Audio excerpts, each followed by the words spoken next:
Hi, my name is Aromalyne from Aromalyne, and I'm just going to show you how to use your lava bead aromatherapy diffuser jewellery.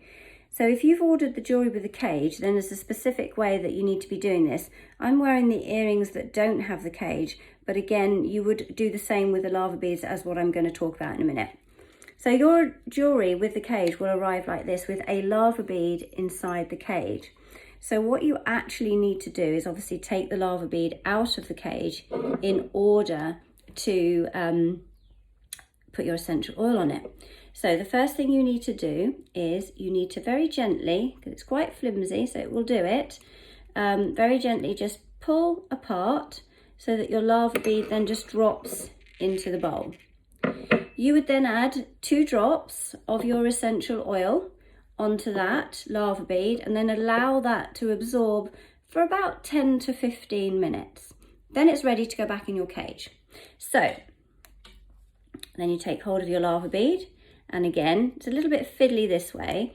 Just open up the cage and then just push the lava bead back in, okay? And the cage should then just go back to normal.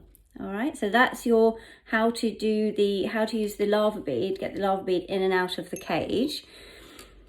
If you decide then that you would like to change the oil that you've been using, then what you do is you take the lava bead out and soak it in warm water for about 10 minutes and then dab it dry and leave for 12 hours, and then you can reapply your essential oil blend to essential oil blend to the lava bead.